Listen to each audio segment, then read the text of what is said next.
जय हिंद दोस्तों। पिछली वीडियो में हमने भारतीय अर्थव्यवस्था का तृतीय शतक उससे संबंधित जितने भी क्वेश्चन थे वो कंप्लीट किए। आज हम देखेंगे भौतिक विज्ञान देखेंगे हम। तो हम शुरू करते हैं। उसमें हमारा जो पहला पार्ट रहेगा वो यांत्रिकी रहेगा। एक पैराशूटधारी 5000 मीटर की ऊंचाई से कूदता है।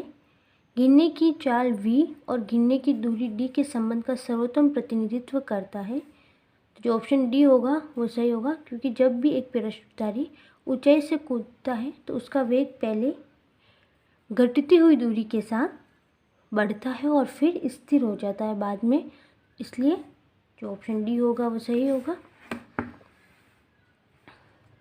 निम्नलिखित में से किसने न्यूटन से भी पूर्व बता दिया था कि सभी वस्तुएं पृथ्वी की ओर गुरुत्वाकर्षित होती हैं? तो ब्रह्मगुप्त ने बता दिया था पहले ही।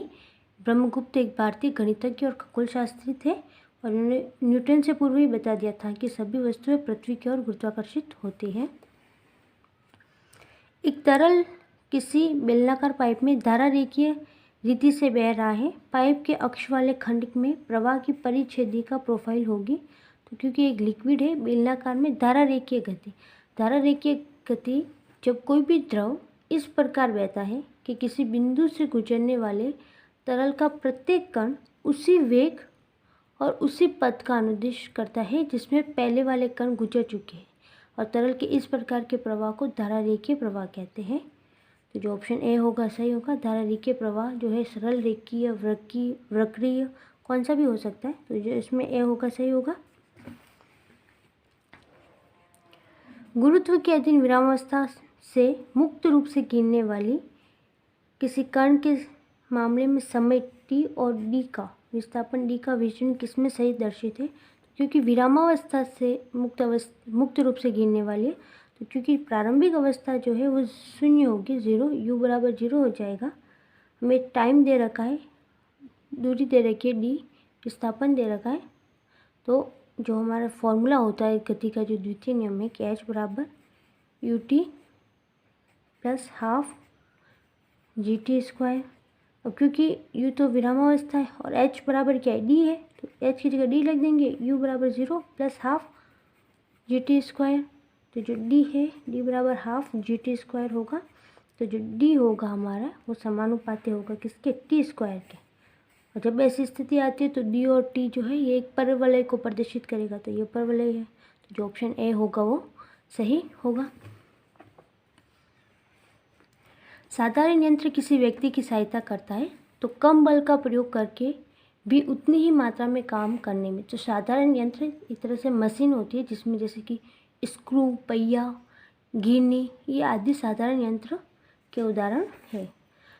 द्रव बूंद की संकुचित होकर न्यूनतम क्षेत्र घेरने की प्रवृत्ति का कारण है पृष्ठ तनाव। पृष्ठ तनाव के कारण जो द्रव की बूंद होती है वो संकुचित होती है, न कि फैलती है, और फिर छोटे न्यूनतम क्षेत्र घेरने की प्रवृत्ति, इसलिए वो गोले के रूप में होती है। जैसे वर्षा की बूंद या जल की बूंद देखें गोले के रूप में होती है, क्योंकि दिए गए आयतन पर गोला न्यूनतम पृष्ठीय क्षेत्रफल रखता है, इसलिए। तो पहला सही होगा। निम्नलिखित में से कौन सी एक सदिश राशि है? तो सदिश राशि में संवेग जो है एक सदिश राशि है। वे राशियाँ जिसमें केवल परिमाण होता है, दिशा नहीं होती है, वे अदिश राशियाँ होती है। और वे राशियाँ जिसमें परिमाण और दिशा दोनों ही होते हैं वो सदिश राशियाँ होती है। जैसे इसका एक फॉर्मूला होता है, जैसे कि आप लिख देती हूँ मैं। जो सदिश राशियाँ हैं, सदिश राशियों का होता है कि उस आर्द्रता की चाबी दो, उस आर्द्रता की चाबी दो। ये अदिश राशियाँ हैं ये। इसमें ऊ से होगा ऊर्जा, स से होगा समय, आ से होगा आयतन, द्र से होगा द्रव्यमान, ता से होगा तापमान, क से होगा कार्य, और चा से होगा चाल, 20 से तो कुछ नहीं होगा, और दा से होगा, 2 से होगा दाब। तो ये सब अदिश राशियाँ होती है जिसमें सिर्फ परिमाण होता है, दिशा नहीं होती। और सदिश राशियों का होता है विषुवत बल, इसमें v से होगा विस्थापन, व से होगा वेग या संवेग, त से होगा त्वरण और बल से बल। तो ये सदिश राशियों का फॉर्मूला है। तो इसमें मैं पूछा कि निम्न से कौन सी सदिश है, तो संवेग सदिश होगी। दाब, ऊर्जा, कार्य, ये सब अदिश राशियों का है। एक लड़की झूले पर बैठी स्थिति में झूला झूल रही है। उस लड़की के खड़े हो जाने पर प्रणोद आवर्तकाल जो होगा वो कम हो जाएगा। तो ऑप्शन जो ए होगा सही होगा इसमें। दिए हुए आरेख में कोई लड़का बिंदु ओ पर खड़ा है और वह एक गेंद को समान बल से 3 बार फेंकता है परंतु हर बार वह गेंद भूमि के सापेक्ष विभिन्न आनतियों पर प्रक्षेपित होती है। प्रक्षेप के परिणाम आरेख में आलेखित किए गए हैं। निम्न में से कौन सा निष्कर्ष सार्थक है कि प्रारंभिक आनति जितनी अधिक होगी उतनी ही ऊंचाई प्राप्त होगी। प्रारंभिक आनति जितनी अधिक होगी उतनी ही ऊंचाई प्राप्त होगी। तो ऑप्शन जो डी होगा वो सही होगा। वॉशिंग मशीन का कार्य सिद्धांत है। वॉशिंग मशीन अपकेंद्रण के सिद्धांत पर कार्य करती है। तो ऑप्शन जो ए होगा वो सही होगा, क्योंकि अपकेंद्रक बल वह बल होता है जिसके कारण किसी गतिशील वस्तु में केंद्र से दूर भागने की प्रवृत्ति होती है। अपकेंद्रन यानी केंद्र से दूर, अभिकेंद्र यानी केंद्र के समीप आना, मतलब केंद्र की ओर होता है। तो अपकेंद्र यानी कि दूर भागने की प्रवृत्ति होती है। तो वॉशिंग मशीन इसी सिद्धांत पर काम करती है।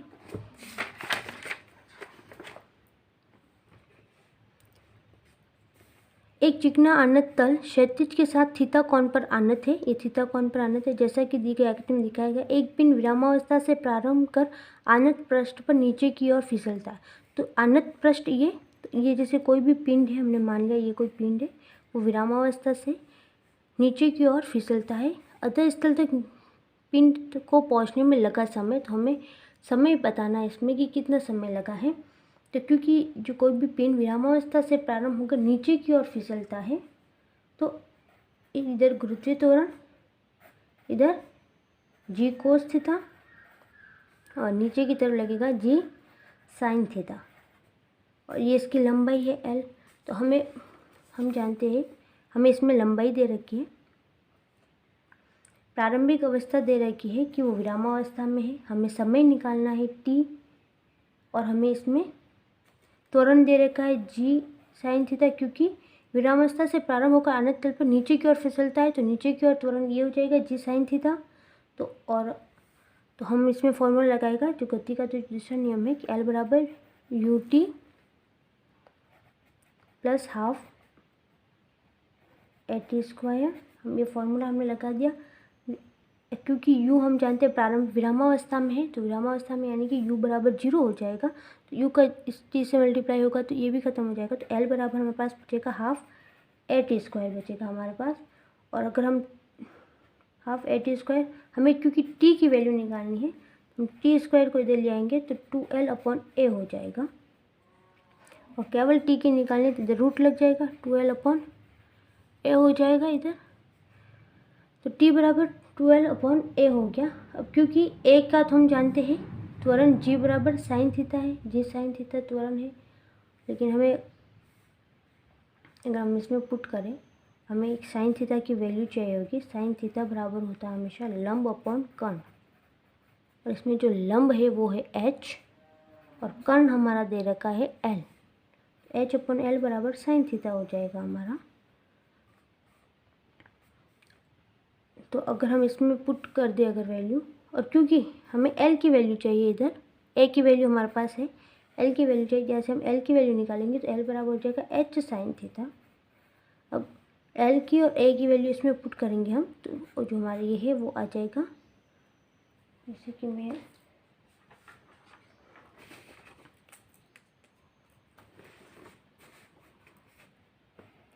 ये हमारा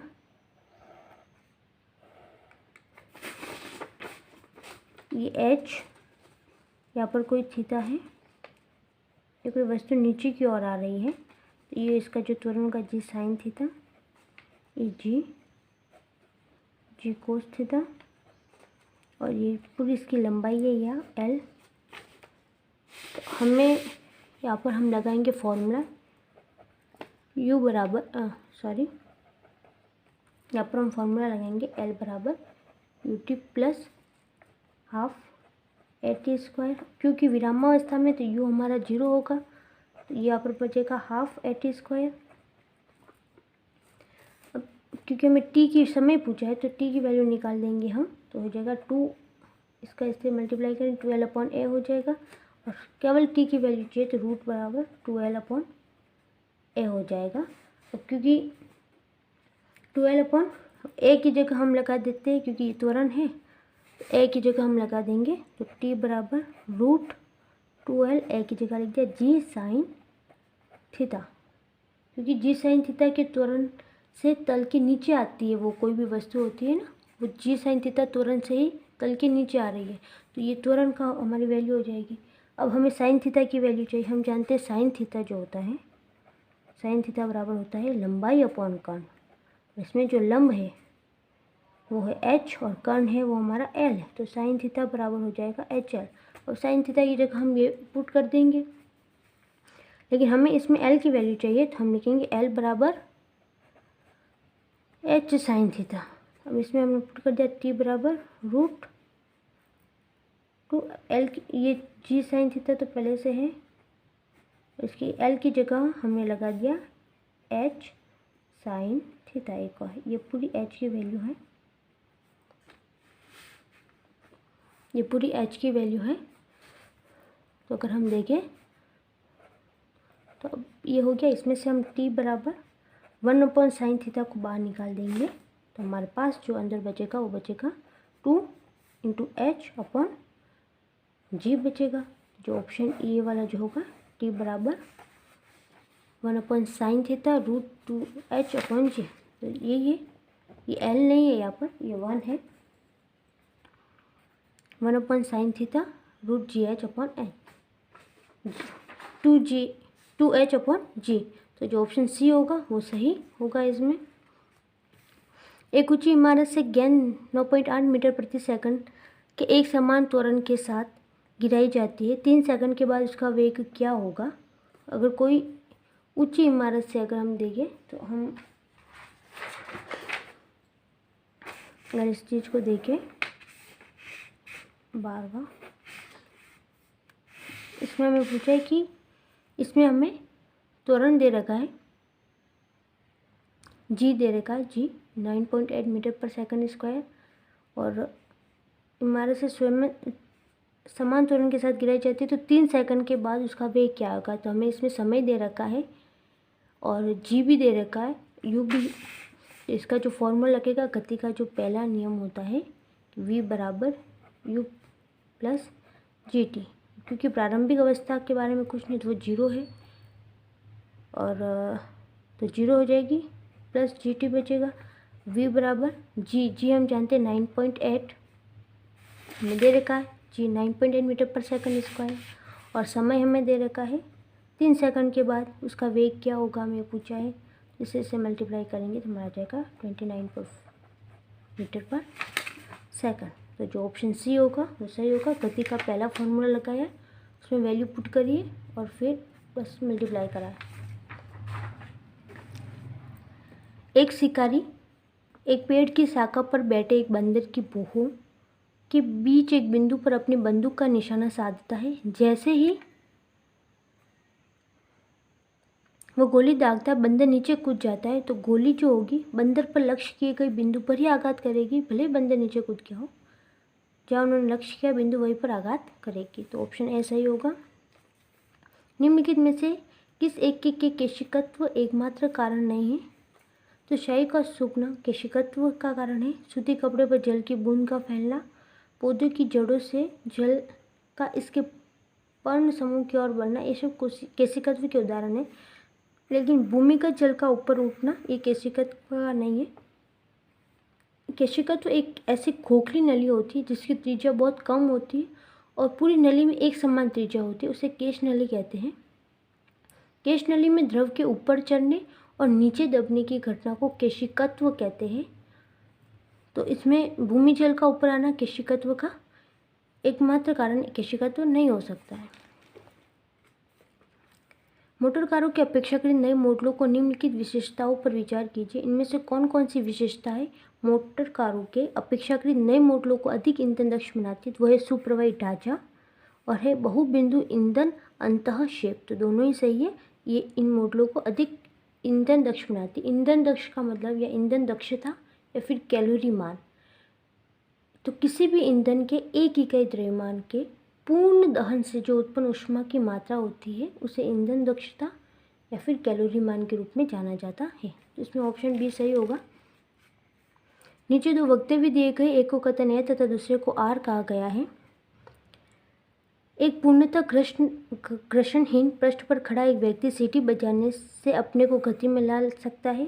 यदि किसी यंत्र पर कोई बाह्य बल क्रियाशील नहीं है तो इसका संवेग परिवर्तन नहीं होगा। तो दोनों ही सही है, लेकिन ए आर दोनों, आर जो है एक का से स्पष्टीकरण नहीं करता। जो पहला जो कथन है कि घर्षणहीन पृष्ठ पर, वो न्यूटन की गति का जो तृतीय नियम है, तीसरा नियम, उसके आधार पर इसकी व्याख्या हम कर सकते हैं, क्योंकि इसके अनुसार प्रत्येक क्रिया के बराबर विपरीत प्रतिक्रिया होती है। तीसरा जो नियम है, इसमें जैसे वो सीटी बजाएगा, क्योंकि वो घर्षणहीन पृष्ठ पर खड़ा है, तो जैसे वो सीटी बजाने के लिए श्वास का प्रयोग करेगा और अपने आप को वो गति में ले आएगा। तो ये सही है। दूसरा है कि यदि किसी तंत्र पर बाह्य बल क्रियाशील नहीं है तो इसमें संवेग परिवर्तित नहीं होगा। तो दूसरे कथन में संवेग के संरक्षण का नियम के आधार पर हम इसकी व्याख्या कर सकते हैं, जिसके अनुसार बाह्य बल की अनुपस्थिति में कुल जो संवेग होता है वो संरक्षित रहता है। संवेग का नियम होता है कि बाह्य बल की अनुपस्थिति में जो कुल संवेग है वो संरक्षित रहेगा। तो अब कोई बाह्य बल क्रियाशील ही नहीं है तो संवेग परिवर्तित नहीं होगा। तो इसमें ऑप्शन जो बी होगा वो सही होगा। एक वस्तु का पृथ्वी पर द्रव्यमान 100 किलोग्राम है। गुरुत्व जनित 10 मीटर पर सेकंड स्क्वायर। अगर चंद्रमा पर गुरुत्व जनित त्वरण जो है वो g/6 है तो चंद्रमा पर वस्तु का द्रव्यमान होगा। तो अगर क्योंकि पृथ्वी पर एक वस्तु का द्रव्यमान 100 है तो चंद्रमा पर भी 100 ही होगा, क्योंकि द्रव्यमान एक सार्वत्रिक नियतांक है और किसी भी वस्तु का द्रव्यमान ब्रह्मांड के किसी भी भाग में अपरिवर्तित रहता है। वस्तु का द्रव्यमान गुरुत्व के सापेक्ष तो अपरिवर्तित रहता है, जबकि जो भार होता है, वेट, वो गुरुत्व के साथ बदलता है। तो द्रव्यमान जो होगा वो सभी जगह समान ही रहेगा। निम्नलिखित कथनों पर विचार कीजिए। जब गोला माध्य स्थान से गुजरता है तो वह त्वरण शून्य हो जाता है। ऐसा दोलक के बारे में बता रखा है। ये दोलक होता है तो वो इधर से इधर आता है, ये ऐसे। इसमें बता रखा है जब गोला माध्य स्थान से गुजरता है, या ये इसकी माध्य होता है, यहाँ से गुजरता है तो उसका त्वरण जो होता है शून्य हो जाता है। हर आवर्तन में दोलक 2 बार किसी निर्दिष्ट वेग को प्राप्त करता है और सामान्य दोलक का दोलन आयाम समय के साथ साथ कम होता जाता है। एक बार अगर हमने इसको यहाँ से लाकर खींच दिया तो फिर वो धीरे धीरे, ये अभी यहाँ पर है, धीरे धीरे उसकी स्थिति यहाँ पर आएगी, तो समय के साथ साथ कम होता जाता है उसका दोलन आयाम। तो जो ऑप्शन सी होगा इसमें सही होगा। निम्न की दूरी समय आलेख दूरी के लिए x, समय के लिए t में कौन सा एक आयामी समगति। अब इसमें समान गति के बारे में बता दिया है, तो जो ऑप्शन डी होगा कि समान गति है ये x और t के बीच, तो ये सही होगा। नीचे 2 वक्तव्य दिए गए, एक को कथन ए तथा दूसरे को आर कहा गया है। कथन ए, तापमान में वृद्धि के साथ ग्लिसरीन की सांद्रता बढ़ जाती है। गलत। तापमान में वृद्धि के साथ ग्लिसरीन की सांद्रता घट जाती है। ग्लिसरीन जो होती है, बहने की जो प्रवृत्ति होती है उसका विरोध करती है, वो बहना नहीं चाहती। वो एक जगह ग्लिसरीन, जैसे आप शहद होता है उसको समझ सकते हैं, तो ग्लिसरीन बहने की प्रवृत्ति, और जैसे तापमान में वृद्धि होगी तो ग्लिसरीन की सांद्रता बढ़ जाएगी, वो फैलने लग जाएगी। तो ये जो होगा गलत, ये सही है, गलत है सॉरी, क्योंकि सांद्रता बढ़ती नहीं, घट जाती है। और तापमान में वृद्धि अणुओं की गतिज ऊर्जा को बढ़ा देता है, ये सही है। जो ऑप्शन डी होगा वो सही होगा। लोहे का गोला पारे पर तैरता है। लोहे का कोई भी गोला है वो पारे पर तैरता है किंतु पानी में डूब जाता है। लोहे का अपेक्षित घनत्व पारे के अपेक्षित घनत्व से अधिक है, नहीं, गलत है। लोहे का अपेक्षित घनत्व पारे के अपेक्षित घनत्व से कम होता है, तभी तो वो लोहे का जो गोला है वो पारे पर तैरता है। लोहे का जो अपेक्षित घनत्व अगर हम देखें तो 7.21 है और पारे का जो अपेक्षित घनत्व है वो 13.6 है। इसीलिए लोहे का गोला जो है वो पारे के गोले पर तैरता है, लेकिन जो पानी का अपेक्षित घनत्व है वो लोहे के अपेक्षित घनत्व से कम है, इसलिए जो लोहे का गोला है पानी में डूब जाता है। तो ऑप्शन जो सी होगा वो सही होगा इसमें।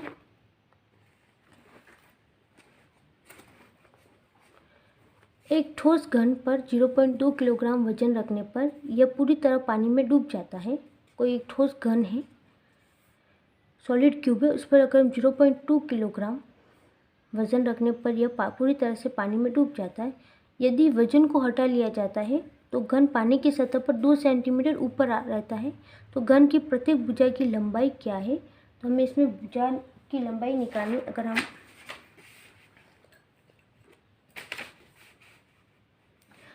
मान लेते हैं कि माना घन की भुजा x है, भुजा x है तो और जल के तल से 2 मीटर वो ऊपर रहता है। अगर हम बार को हटा दें, अगर इसमें बोला ना कि 2 किलोग्राम वजन को आप हटा लेते हो तो वो 2 सेंटीमीटर तक ऊपर रहता है। तो 2 सेंटीमीटर ऊपर रहता है तो इसका जो आयतन होगा, आयतन हो जाएगा 2 इंटू एक्स बराबर 2x² हो जाएगा इसका आयतन। अब क्योंकि 0.2 किलोग्राम वो स्थानांतरित बार है यानी कि किलोग्राम है, यानी कि 200 ग्राम। अब बार बराबर हम जानते हैं आयतन इंटू घनत्व होता है। बार बराबर आयतन इंटू घनत्व। अब बार हमें दे रखा है 200, आयतन हमें दे रखा 2x² इंटू घनत्व 1। तो x² बराबर क्या हो जाएगा, इसके अपॉन में आ जाएगा तो 100, x बराबर आ जाएगा √100 यानी कि 10 सेंटीमीटर। तो जो प्रत्येक भुजा की जो लंबाई है वो 10 हो जाएगी। तो जो ऑप्शन बी जो होगा वो हमारा सही होगा। ऑप्शन बी जो होगा सही होगा हमारा। नीचे 2 वक्तव्य दिए गए हैं। एक को कथन ए तथा दूसरे को आर कहा गया है।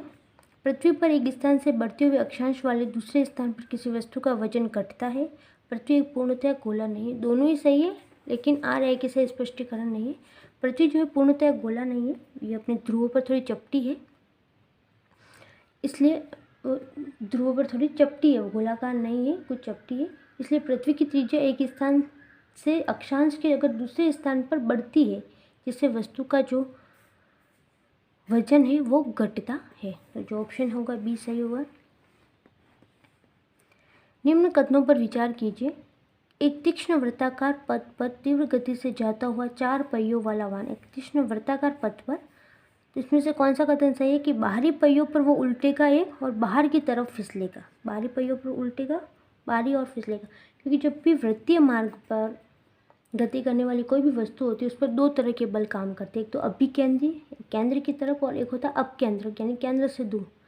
तो क्योंकि दोनों बल विपरीत प्रभाव में होते हैं तो इसलिए वस्तु संतुलित अवस्था में बनी रहती है। क्योंकि अभिकेंद्री बल केंद्र से भी लगता है और अपकेंद्री बल भी लगता है, तो वो संतुलित अवस्था में रहती है। लेकिन जब अपकेंद्रीय बल, जो बाहर की तरफ का जो बल होता है, वो अगर असंतुलित हो जाता है तो वस्तु अपना संतुलन खोकर बाहर की तरफ फिसल जाती है। ऑप्शन जो इसमें ए होगा वो सही होगा, पहला और तीसरा। तेल से अंशतः भरा हुआ तेल का एक टैंकर समतल सड़क पर आगे की ओर एक समान त्वरण से जा रहा है तो उसका मुक्त पृष्ठ, क्योंकि एक टैंकर है समतल सड़क पर आगे की ओर जा रहा है तो क्षितिज से उस प्रकार आनत होगा कि पिछले जो इसका सिरा है टैंकर का वो अधिक गहराई होगी उस पर। ऑप्शन जो सी होगा वो सही होगा इसमें। यदि पृथ्वी का द्रव्यमान वही रहे और त्रिज्या 1% कम कर दी जाए, पृथ्वी का द्रव्यमान वही है और त्रिज्या 1% कम कर दी तो पृथ्वी का जी का जो मान होगा वो 2% बढ़ जाएगा। तो ऑप्शन जो बी होगा वो सही होगा। सड़क पर एक कार 60 किलोमीटर प्रति घंटा की एक समान चाल से दौड़ रही है। कार पर लगने वाला शुद्ध परिणामी बल, क्योंकि F बराबर हम जानते बल पूछा F बराबर ma होता है और हम जानते ए हमारा त्वरण जो है वो 0 है। तो त्वरण 0 है तो 0 का अगर m से गुणा करेंगे तो 0, तो 0 के बराबर होगा, तो परिणामी बल 0 के बराबर। ऑप्शन डी सही होगा। एक गोलाकार पिंड एक वृत्तीय पथ पर एक समान कोणीय वेग ओमेगा से गतिमान है। वृत्तीय पथ की त्रिज्या r है। निम्नलिखित में से कौन सा कथन सही है कि पिंड का त्वरण जो होगा, क्योंकि वेग ओमेगा तो ओमेगा² r के बराबर है, जो पथ के केंद्र की ओर त्रिज्यात्मक अंतर्मुख दिशा में है। ऑप्शन जो बी होगा वो सही होगा। एक भारहीन रबर के गुब्बारे में 200 सीसी जल भरा जाता है। जल में इसका भार होगा, तो क्योंकि अगर किसी भी गुब्बारे में जल भरकर अगर हम इसको जल में रखते हैं तो आरंभ में कुछ दोलन के बाद वो स्थिर हो जाता है, और फिर क्योंकि गुब्बारे में जल के कारण वो नीचे की ओर, इसके भार के कारण नीचे की तरफ बल लगाता है, और ऊपर की तरफ लगने वाला उत्प्लावक बल के द्वारा दोनों संतुलित हो जाते हैं। गुब्बारे के द्वारा, इसके भार के द्वारा वो नीचे की तरफ बल लगाएगा, और नीचे से एक बल लगता है हमेशा ऊपर की ओर, उत्प्लावकता बल होता है, उसको हम बोलते हैं उत्प्लावकता बल। एक तरल पदार्थ इसमें ऊपर की ओर लगता है हमेशा, तो गुब्बारे का भार से वजह से नीचे की ओर लगने वाला बल और उत्प्लावकता की ऊपर से लगने वाला बल, इससे जो गुब्बारा है वो संतुलित अवस्था में हो जाता है, और इसलिए जल में गुब्बारे का कोई भी भार जो होगा वो शून्य हो जाएगा। तो परिणामी जो भार होगा वो शून्य होगा उसमें, क्योंकि गुब्बारे से नीचे की ओर लगने वाला बल और ऊपर की ओर लगने वाला उत्प्लावकता बल के कारण वो संतुलित अवस्था में हो जाता है, तो परिणामी जो बल होगा शून्य होगा। नीचे दिए गए पदार्थों का उनके घनत्व के अवरोही क्रमानुसार सही अनुक्रम कौन सा है? तो पहले सोना, फिर पारा और फिर इस्पात। सोने का घनत्व अगर हम देखें तो 19.30 ग्राम प्रति सेंटीमीटर क्यूब है, घनत्व ग्राम प्रति सेंटीमीटर क्यूब में लिखा जाता है। फिर पारा का अगर हम देखें तो 13.53 ग्राम प्रति सेंटीमीटर क्यूब है, और स्टील का जो होता है वो इस्पात या स्टील 7.80 ग्राम प्रति सेंटीमीटर क्यूब है। तो इसमें जो ऑप्शन बी होगा सही होगा। अपने परिक्रमा पथ में पृथ्वी लगभग किस माध्य वेग से सूर्य का चक्कर लगाती है? तो 30 किलोमीटर प्रति सेकंड के वेग से पृथ्वी जो होती है अपने, ये इसका माध्य वेग है, इससे सूर्य का चक्कर लगाती है। तो ऑप्शन जो बी होगा सही होगा इसमें। एक ही पदार्थ से बने 4 तार हैं जिनकी विमाएं नीचे दी गई है। अलग अलग बार एक ही बार से खींचे जाते हैं। 4 तारे अलग अलग बार एक ही बार से खींचे जाते हैं। उनमें से किस एक में अधिकतम दैर्घ्यवृद्धि यानी खिंचाव होगा? किसमें सबसे ज़्यादा खिंचाव होगा? तो एक तो 3 मीटर लंबाई वाला जो तार है वो, और एक होगा 1.5 मिलीमीटर व्यास वाला जो तार है, उसमें सबसे ज़्यादा खिंचाव होगा। 3 समान पात्र ABC क्रमशः, पहला जो है जल से भरा है, दूसरा पारा और तीसरा मिट्टी के जल यानी केरोसिन में एक ही स्तर तक भरे हुए। तीनों पात्रों के आधारों पर समान टोटियाँ लगी हुई है। यदि टोटियों को एक साथ खोल दी जाए तो कौन सा पात्र सबसे पहले खाली होगा? तो जो पात्र सी है जो कि केरोसिन तेल का है वो सबसे पहले खाली होगा, क्योंकि जो केरोसिन तेल की जो श्यानता होती है इनमें सबसे कम होती है, इसलिए सबसे पहले खाली होगा। श्यानता कम तो पहले खाली होगा। निम्नलिखित कथनों पर विचार कीजिए। यदि केशिकत्व की परिघटना नहीं होती तो केरोसिन दीप का जो उपयोग है मुश्किल हो जाता, शाही शोक पत्र काम करने में विफल हो जाते, और पेड़, जो बड़े पेड़ है जिन्हें हम अपने चारों ओर देखते पृथ्वी पर नहीं उगते। तो ये जो है 20 सही होगा। कोई मृदु पेय का उपयोग करने के लिए स्ट्रो का प्रयोग नहीं, स्ट्रो के लिए तो हमें उसको खींचना पड़ता है, तो वो यहाँ पर काम नहीं करेगा। साइकिल और कारों में बॉल बेयरिंग का प्रयोग होता है क्योंकि पहिया और धुरी के बीच समस्पर्श का प्रभावी क्षेत्र जो होता है घट जाता है। जो बॉल बेयरिंग होता है, बॉल बेयरिंग का काम होता है कि किसी भी मशीन में जो 2 पुर्जे होते हैं उनके घर्षण को कम करना, और जिसमें पहिया और जो धुरी है उनके बीच जो समस्पर्श का प्रभावी क्षेत्र है वो घट जाता है। तो ऑप्शन जो सी होगा वो सही होगा। तो आज के लिए यही तक। नेक्स्ट वीडियो में हम ऊष्मा गति की जो भी है उसको कंप्लीट करेंगे क्वेश्चन। तब तक के लिए धन्यवाद। जय हिंद।